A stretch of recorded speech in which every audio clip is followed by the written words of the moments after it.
शुभ सकाळ पिलामाने भलरे थिबो निश्चिंत। आजिर पाठक समस्त स्वागत।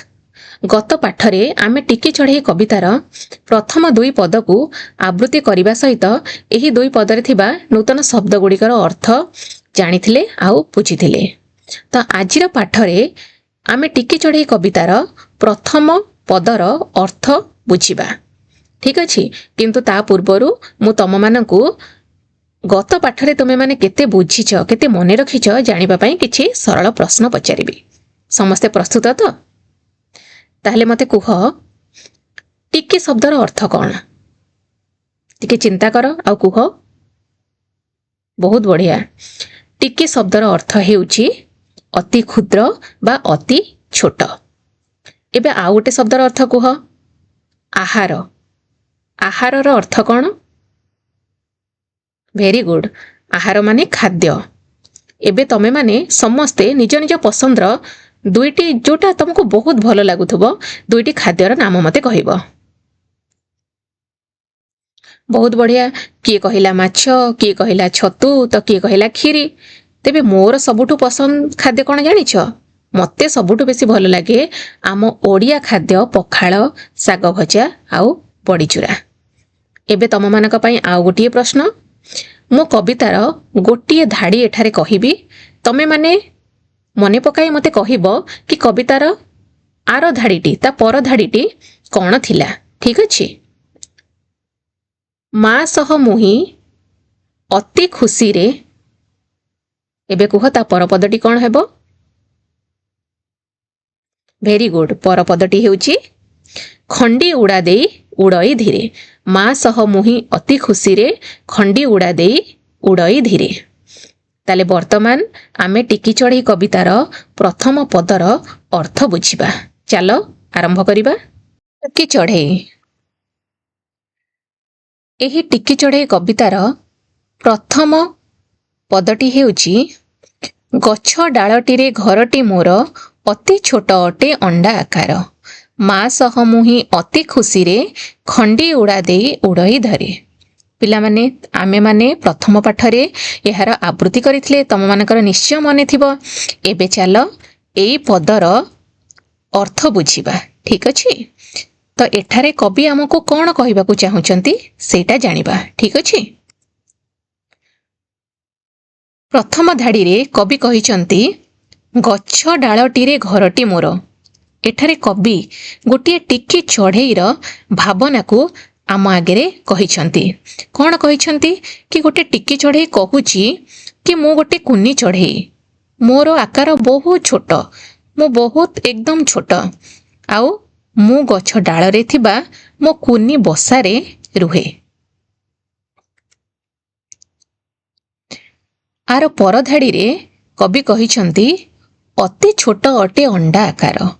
ताले टिकी चढ़ईटी कहूची कि गछ डालरे थिबा मो बसाटी अति छोट आउ तार आकार देखिबाकू किपरि ना अंडा आकारर। नहीं तुमे माने तो घरे विभिन्न आकारर जिनिस देखुथिबो, गोलाकार, वर्गाकार, त्रिभुजाकार। नहीं सेमती पक्षीटी कहूची कि मो बसाटी बहुत छोट आउ देखिबाकू अंडा आकारर। ठीक अछि?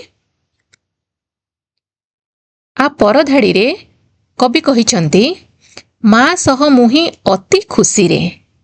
ताले एठी कवि चढ़ईर भावना को किपरि कहिचंती?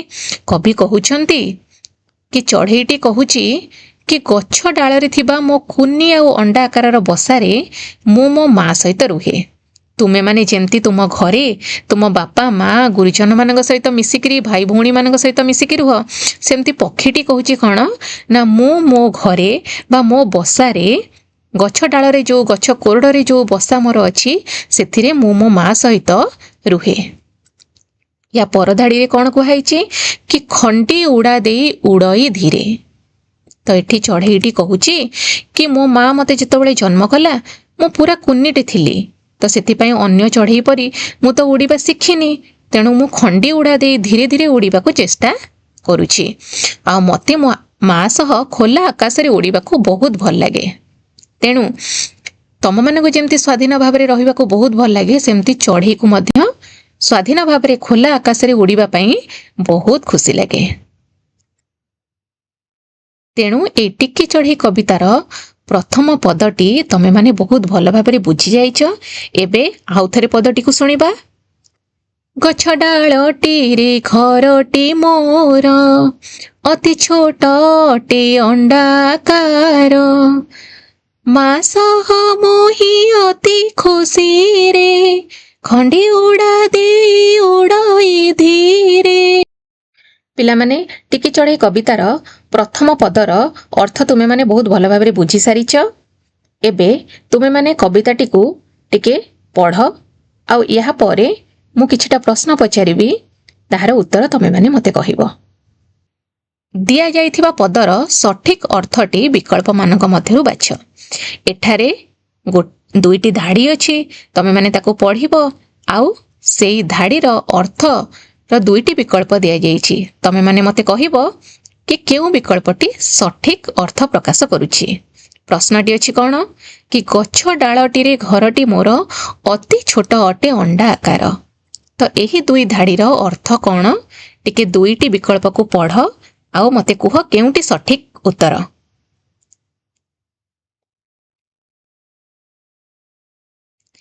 ପ୍ରଥମ ବିକଳ୍ପଟି ହେଉଛି ମୋ ଘରଟି ଗଛ ଉପରେ ଅଛି, ଏହା ଛୋଟ ଓ ଅଣ୍ଡାକାରର। ଆଉ ଦ୍ୱିତୀୟ ବିକଳ୍ପଟି ହେଉଛି ମୋ ଘରଟି ଗଛଠାରୁ ଦୂରରେ ଅଛି, ଏହା ବଡ଼ ଓ ଗୋଲାକାର। କେଉଁଟି ସଠିକ୍? ଭେରି ଗୁଡ୍, ସମସ୍ତେ ଠିକ୍ ଉତ୍ତର କହିଛ। ମୋ ଘରଟି ଗଛ ଉପରେ ଅଛି, ଏହା ଛୋଟ ଓ ଅଣ୍ଡା ଆକାରର। ଏବେ ଆଉ ଦୁଇ ଧାଡ଼ି ଦେଖିବା। ମା ସହ ମୁହିଁ ଅତି ଖୁସିରେ, ଖଣ୍ଡି ଉଡ଼ା ଦେଇ ଉଡ଼ଇ ଧୀରେ। ତେବେ ଏଇ ଦୁଇ ଧାଡ଼ିର କେଉଁଟି ସଠିକ୍ ଅର୍ଥ ମୋତେ ଏଇ ଦୁଇଟି ବିକଳ୍ପ ମଧ୍ୟରୁ ବାଛିକିରି କୁହ। ପ୍ରଥମ ବିକଳ୍ପଟି ହେଉଛି ଛୋଟ ପକ୍ଷୀଟି ତା ମା ସହ ଖୁସିରେ ଖଣ୍ଡି ଉଡ଼ା ଦେଇ ଧୀରେ ଧୀରେ ଉଡ଼ୁଥାଏ। ଆଉ ଦ୍ୱିତୀୟ ବିକଳ୍ପଟି ହେଉଛି ଛୋଟ ପକ୍ଷୀଟି ତା ମା ସହ ଭୋକରେ ଉଡ଼ି ଉଡ଼ି ଆହାର ସଂଗ୍ରହ କରିଥାଏ। କେଉଁଟି ଠିକ୍? ଟିକେ ଚିନ୍ତା କର, ମନେ ପକାଅ, ଆଉ ମୋତେ ଉତ୍ତର କୁହ। ବହୁତ ବଢ଼ିଆ, ଠିକ୍ ଉତ୍ତର କହିଛ କି ଛୋଟ ପକ୍ଷୀଟି ତା ମା ସହ ଖୁସିରେ ଖଣ୍ଡି ଉଡ଼ା ଦେଇ ଧୀରେ ଧୀରେ ଉଡ଼ୁଥାଏ।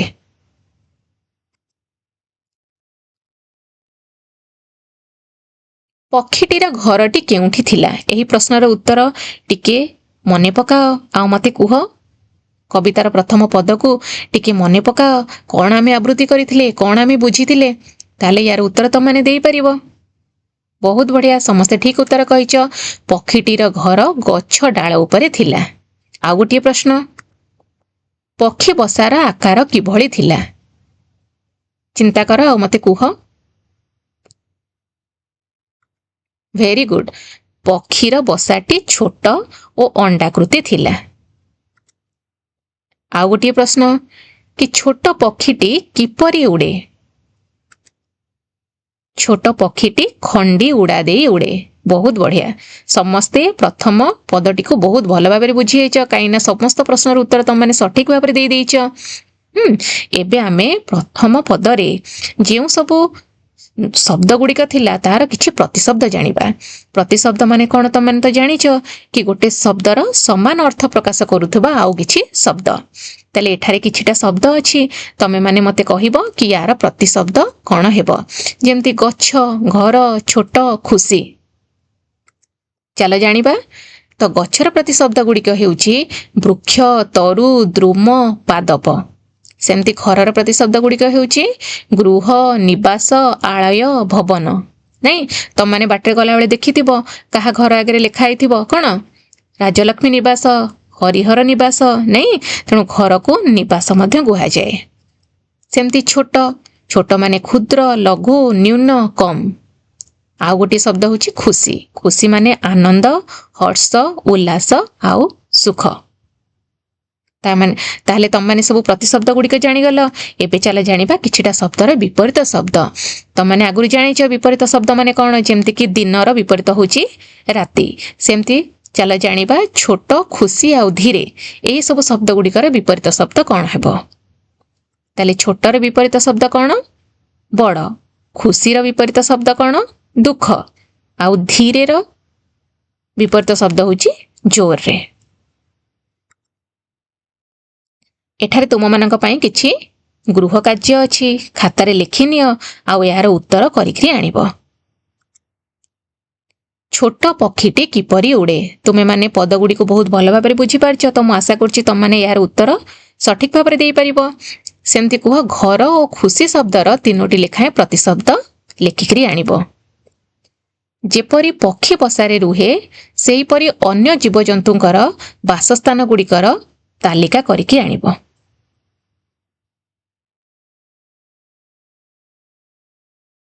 आउ गोटे प्रश्न अछि कि पक्षीटी जेमती ता घर विषय वर्णना करिछि सेहीपरि तुमे निज घर को वर्णना कर।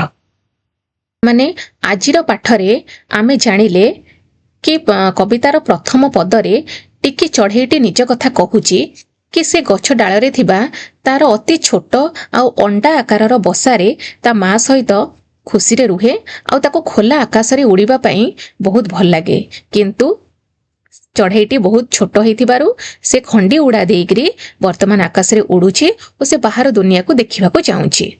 तेणु आम मानकर दायित्व होउछि आमे बहुत मात्रा रे अधिक मात्रा रे गछ लगाइबा जहा फल रे चढ़ेई माने तांको गछ डालरे बसारे सुरक्षित भाव में रहिबे। आउ ता सहित आमे चढ़ेई मानकू पंजुरी रे न रखी खोला आकाश रे छाड़िबा जहा फल रे से माने स्वाधीन भाव में आकाश रे बुलिबे। दिया जाइथिबा गृह कार्य को तुमे माने करिबो। जदि कोनोसी प्रश्न रे किछि असुविधा बा द्वंद्व रहिला ताले तुमर शिक्षक और सांग मानक सहित आलोचना करिकरी करिबो। ताले आजिर पाठ को एइठी रखिबा। पुणी आगामी भिडियो रे आउ गोटे पाठ नेकी आसीबी। रहिली, धन्यवाद।